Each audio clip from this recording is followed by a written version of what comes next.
happens to have been my name because of my role.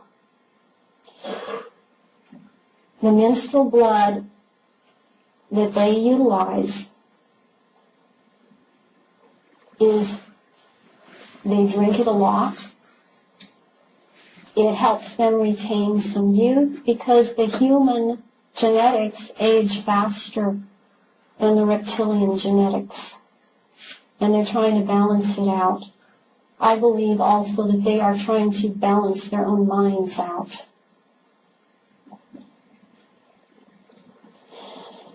When I brought down the old ones, they were put in a little circle. That's where I directed them.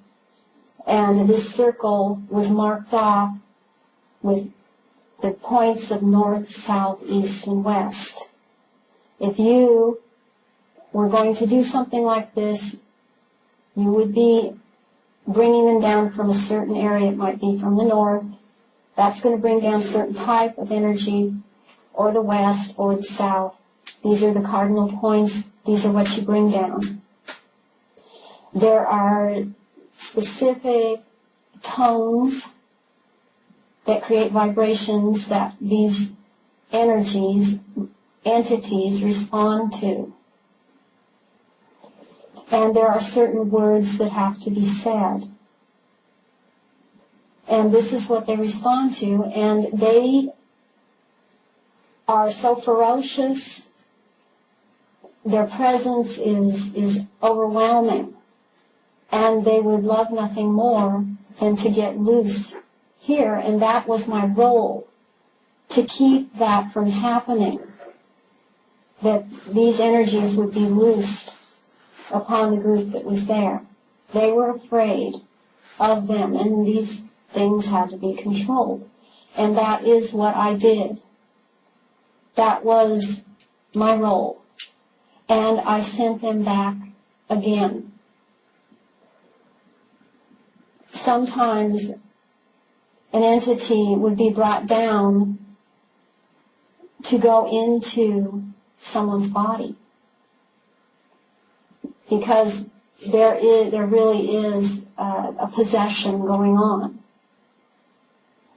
And you can call it possession of a demon, you can call it possession of a discarnate entity, possession by a reptilian. That does happen.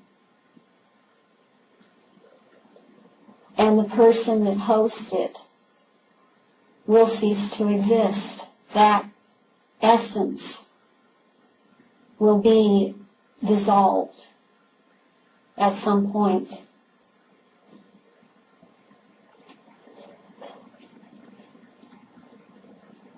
My role as a mother goddess was to be present at certain births. At a birth, it was either a sacrifice or it was a blessing.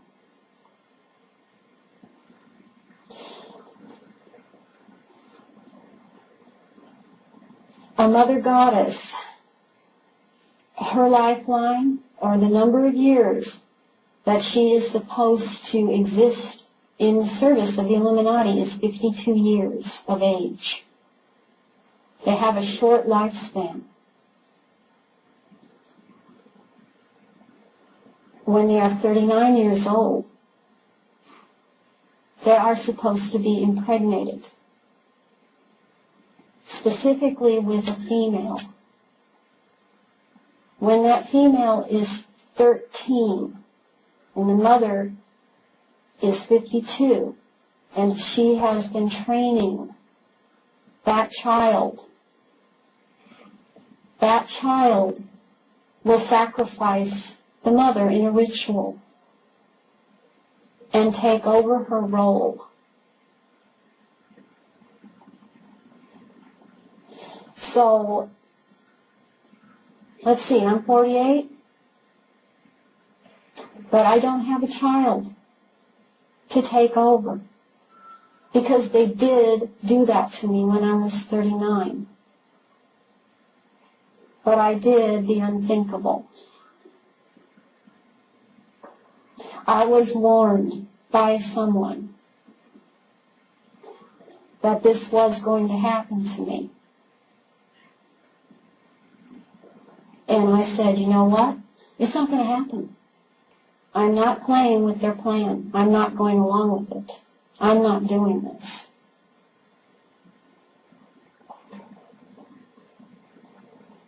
And I'm still standing here today on the other side of that line, and I am talking about it.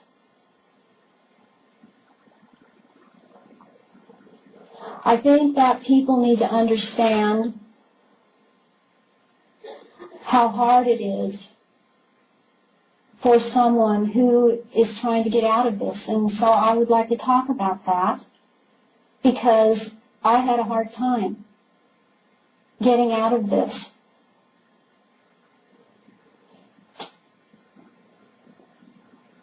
I was married. My marriage was set up. I had 2 children. That was set up. They wanted me to have another. I foiled that. I've basically been a problem. But that's my purpose. I started having some severe flashbacks when I was about 31, 32, after the birth of my daughter. And I always knew that something was wrong in my life. When you are dissociative, your world is very narrowed down. It's like having many boxes inside of your head.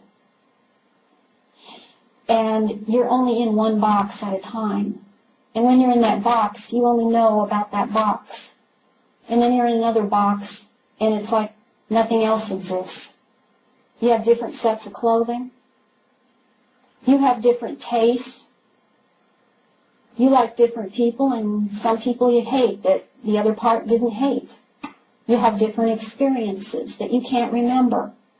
Or it seems like a dream, because there is some leakage of one dissociated state to another at times. So my world was very narrowed down. But I always knew something was wrong. I was very depressed at times. I was moody. I did things I didn't know why I was doing them. There were big gaps in my memory, but I took it for granted. I thought everyone was like that. I thought everyone had nightmares. I thought everyone had just severe depressions where they wanted to die. I thought everybody did little things to hurt themselves when they didn't feel good and to make it all go away. I thought everybody never cried.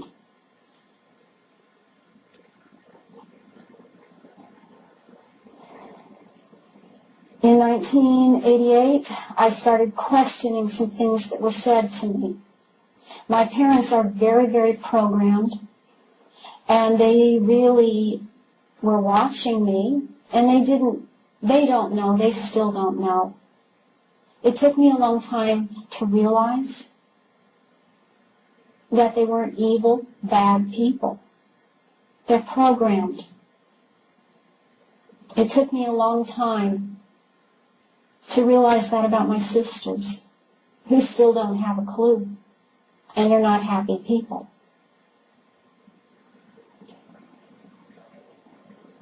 I had flashbacks of mysterious, just seeing part of a ritual, and I think, what is that? I had flashbacks of men in gray coats around me. I had flashbacks of military. I had flashbacks of underground places. I didn't know what it meant. I started drawing. I drew things. I took a lot of time. Because I couldn't write. I didn't even know what to write about. There was nothing in my head to write about. So I drew. And I drew with my left